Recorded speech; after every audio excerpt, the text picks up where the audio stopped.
La liberté d'expression est démultipliée sur Internet, en effet tous les internautes sont libres d'exprimer leurs idées. Cependant, c'est aussi un lieu où la diffamation, l'injure ou encore le dénigrement sont répandus. Dafé Bayo, très connu sur les réseaux pour ses posts virulents, risque gros. Sa principale activité dans les réseaux sociaux après avoir pris son café, c'est de s'attaquer à toute personne qui s'opposerait au maire Madina Wandifa cité dans plusieurs scandales. Dafé Bayo vient d'être stoppé net, il est en train d'être cuisiné depuis 9 heures suite à une plainte déposée par notre confrère Pape Sané de Atlantic Actu, qui a été entendu par les enquêteurs de cybercriminalité la semaine dernière. Nous avons appris que le maire apériste de Medina Wandifa serait en train de faire main et pied pour tirer d'affaire son poulain. Professeur au lycée de Bounkiling et préside du conseil régional de la jeunesse de Sédhiou, Dafé Bayo était dans le collimateur de plusieurs personnes pour injure. Il est convoqué mardi suite à ma plainte pour diffamation, propos outrageants de nature à jeter le discrédit, diffusion de fausses nouvelles. Moi, j'ai été entendu la semaine dernière et lui, fera face ce mardi à l'enquêteur.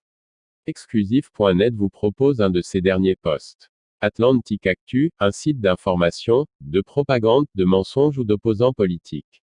Comment un site d'information dédié à l'investigation et à l'analyse peut publier un article sur une question non maîtrisée et sans aller à la base? Comment un site d'information peut brandir des accusations sur une autorité parce qu'il est du parti au pouvoir? Comment un journaliste d'un site d'information peut être utilisé et payé par des politiques pour des règlements de compte? Comment un journaliste ou journalier peut traiter un président de la République et un maire de commune de menteurs pour des accusations non fondées? Comment un journaliste ou journalier, Pape Sané de Atlantic Actu, peut depuis plus de 6 mois porter un combat des adversaires politiques parce qu'il a un intérêt personnel et pécuniaire? Pourquoi ce site est le seul utilisé par le soi-disant collectif?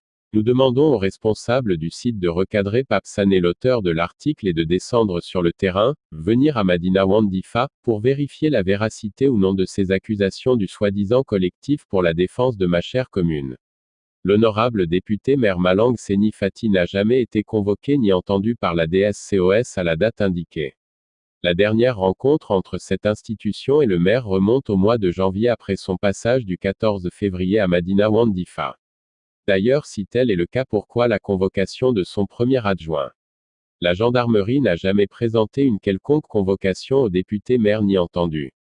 Elle s'est présentée au domicile du maire parce qu'il y avait un baptême et que le regroupement est interdit. En tant qu'autorité, c'est honorable lui-même qui avait fait appel à la gendarmerie pour intimidation. Je me demande pourquoi toutes ces contre-vérités depuis plus de 8 mois. C'est parce que nous sommes à l'approche des élections. Que pour gagner ces élections il faut dénigrer, calomnier et faire des accusations. Vous oubliez que seule la population, très mature aujourd'hui, est juge et sur la base d'un bilan.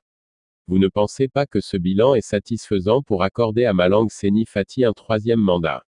Ou bien vous avez un candidat meilleur que lui? Si oui, présentez-le aux populations. Ce site Atlantic Actu fait vraiment honte et manque de professionnalisme. Aux internautes, nous leur confirmons que le problème foncier est un non-événement ici à Madina Wandifa. Si vous doutez, faites des investigations auprès des populations et des propriétaires terriens.